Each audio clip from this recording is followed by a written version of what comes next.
Indian defence এবং foreign পলিসিতে একটা ট্রমা কাজ করে। এই অঞ্চলে কিছু একটা ঘটলেই তার ভিতরে একটা আতঙ্ক তৈরি হয় এবং বাংলাদেশ হচ্ছে তার এই আতঙ্কের সবচেয়ে গুরুত্বপূর্ণ ফ্রন্টিয়ার। আমরা যখনই বাংলাদেশে ভারত বিষয় নিয়ে কথা বলি, আমাদের দেশের যে বিশাল দালাল সম্প্রদায় আছে এবং ওই পারে এটাকে সবসময় ভারতের বিরোধিতা আকারে পড়ে।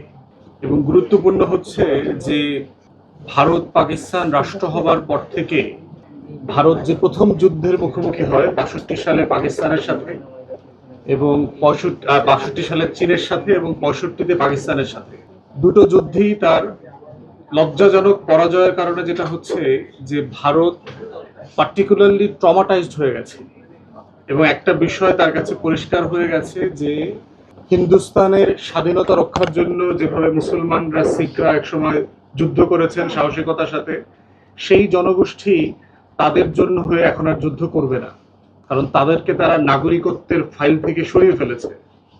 তাহলে এখন যারা আছেন তারা আসলে সাহসী যোদ্ধা না। এবং ৬২ সালে এই আমাদের উত্তর পূর্বাঞ্চলীয় অঞ্চল যেটা অরুণাচল, এইটা দখল হয়ে গেল এবং চীন সেটা ৩ দিন দখল করে রেখেছে পরিকল্পিতভাবে।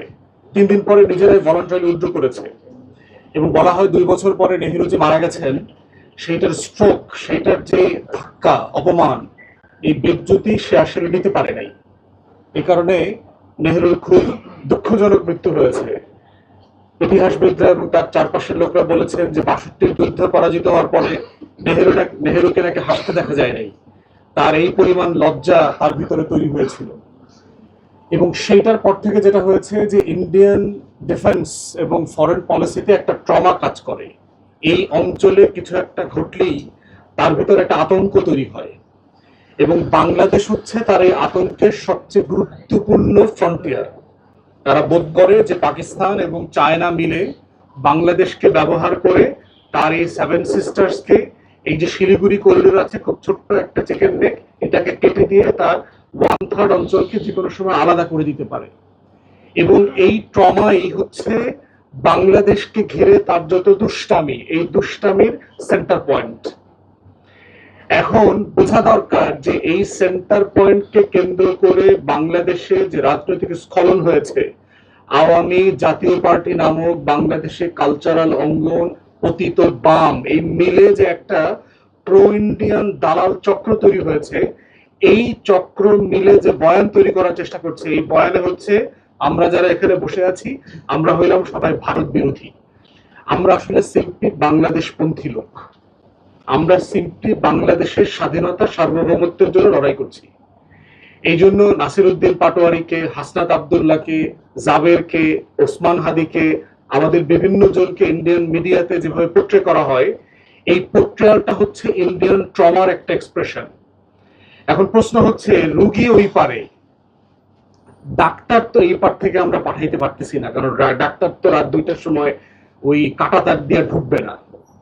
অর্থাৎ যে দেশে রুগী, চিকিৎসা তারই করতে হবে।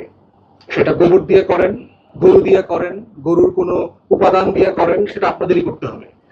অর্থাৎ ডাক্তারও ওখানে আপনারা খুঁজে নেন, বিজেপির ভিতরে প্রচুর ডাক্তার আছে, ডাক্তার শুভেন্দু, ডাক্তার হেমন্ত, ডাক্তার অমিত শাহ, তাদেরকে দিয়ে গরু কেন্দ্রিক যত উপাদান দিয়ে যত ওষুধ আছে, হোমিওপ্যাথিক, আয়ুর্বেদীয়, ইউনানি, ভেষজ, সেই ওষুধগুলো বানায় ইন্ডিয়ান এস্টাবলিশমেন্টকে রেগুলার খাওয়ার ব্যবস্থা করেন তাদের এই ট্রমা থেকে মুক্ত করবার জন্য।